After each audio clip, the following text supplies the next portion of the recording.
It was just last week, final stretch before I packed my bags and headed back to college. I'd been debating whether to write about it at all, but this nagging feeling won't go away. Something's still down there beneath those floors. My parents moved into their new house right after I graduated high school. They'd talked for years about downsizing.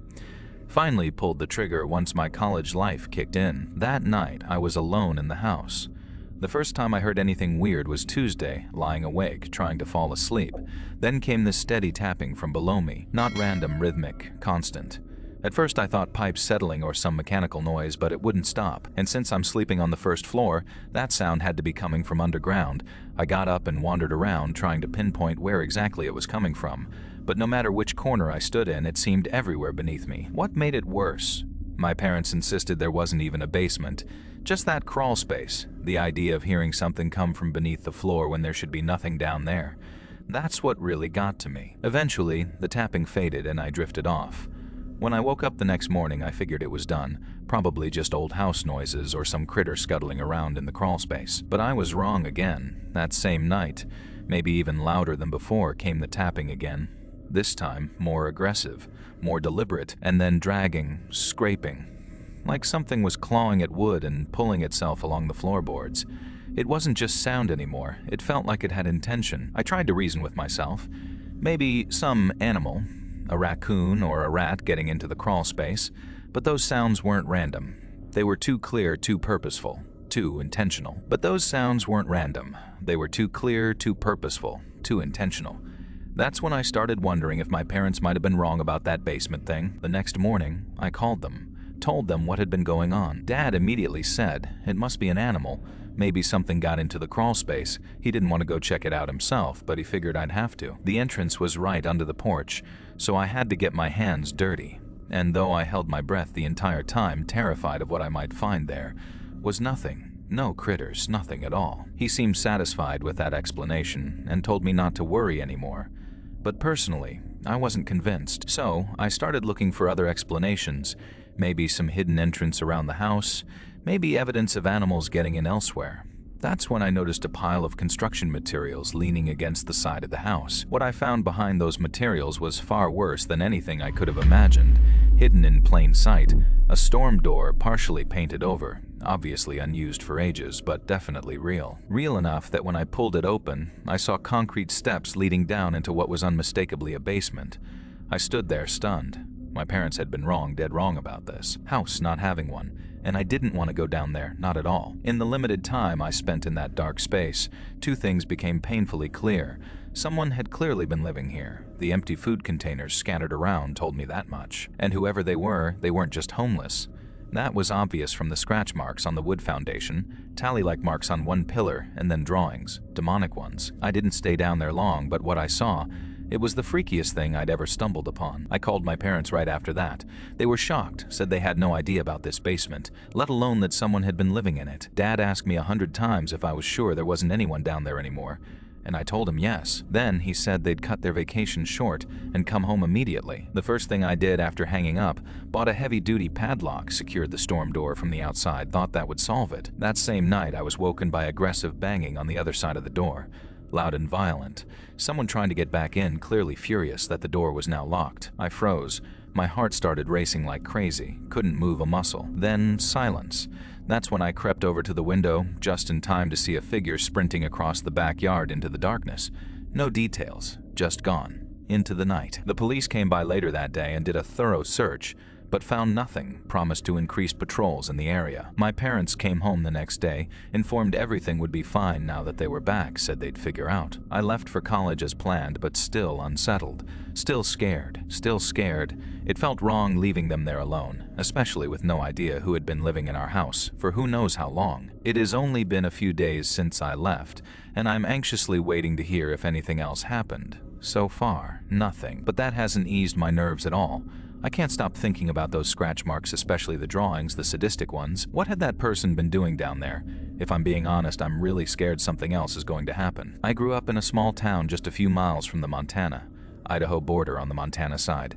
Nothing much ever happened out here. That is why I never left. And honestly, it is still part of why I haven't changed much since then. This happened way back before phones were everywhere, and people were constantly online. My area hasn't really changed at all.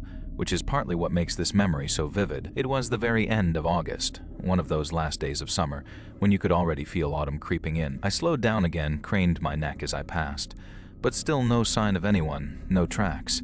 Just that old car sitting there with a door hanging open like someone had jumped out in a hurry and never came back. They thanked me before saying someone would check it out, so I figured that was the end of it. Reportedly, police were investigating a missing person case, a vehicle found abandoned along a rural stretch just outside town.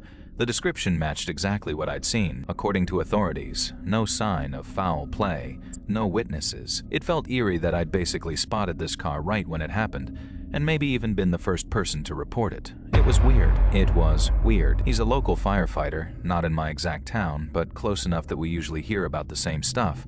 Wanted to ask him if he knew anything from the police department because they often talk to each other. He told me they'd gotten some memo from the sheriff's office. Something about an abandoned vehicle and a missing person. Asked if they were planning to do anything about it. He said no, probably organize a search sometime, but nothing concrete yet. I suggested we help out, maybe get some of his guys from their station. I convinced him, though honestly, I'm not sure why I insisted either. Maybe it felt personal, like I'd been there when it happened. My brother organized everything, just a few officers, some off-duty firefighters, and me. We were searching an area that wouldn't look significant from a car but became disorienting on foot. It was easy to get lost. One misstep, and you'd vanish into the woods. We split into pairs for efficiency, and I paired up with my brother. We found it, a hidden shack swallowed by vines. The door hung open, lock snapped off inside. Dark and musty, but signs of recent presence, bottles, wrappers, scattered deliberately. One firefighter spotted something, a clean, sharp hole in the wall, not from rot or weather, a bullet wound, but no casing, no blood, nothing else. Just that single, inexplicable mark. It made sense, no trace except that hole, but their tone changed when they radioed it in. This was no longer just a missing person case. The lead officer gathered us all. I drove back that night, convinced I remembered exactly where it was. But nothing stood there anymore. I walked for hours. Every ditch I followed led nowhere. The shack was gone, or maybe it never existed. I began to doubt myself. Did I misremember? Was the shack ever there at all? I knew it had to be close. I'd seen where the car was parked and the shack must have been nearby, but nothing remained. I stood there alone, surrounded by silence. The only thing moving was the wind, and it felt like something had vanished without a trace. There was nothing more to be done, so I walked away and carried the memory of what happened with me. I left with a hollow ache inside me. Something crucial occurred behind closed doors, and I was shut out before it ended. I am in my late 20s now, have a steady girlfriend. Moved on with life mostly, but that camp trip, still something I try to keep alive. Nothing elaborate, just a few days in the wilderness.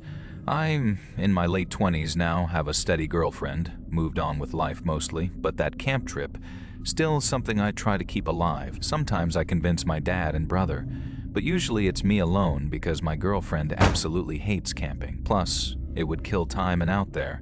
You've got nothing but time. Threw it in my handheld cooler and started heading back feeling. I felt pretty good about myself. My dad would have been proud. The problem, I'd completely miscalculated sunset time. I underestimated how far I was hiking. What should have been a leisurely walk turned into a trek through the woods after dark. Within maybe 20 minutes, it went from golden hour to full darkness. At one point, I noticed a faint light in the distance swaying back and forth, like someone walking with a lantern. At first, I felt relief. Maybe another camper was out there who could help me navigate. After all, if you're hiking through overgrown wilderness at night, you've definitely screwed up something or mistimed it. As I watched the light, I realized it was getting closer, meaning whoever held it was walking directly toward me. Not wanting to spook them, I yelled a friendly hello and asked if they were camping too. I kept my tone as gentle and unconfrontational as possible. The light stopped swaying immediately.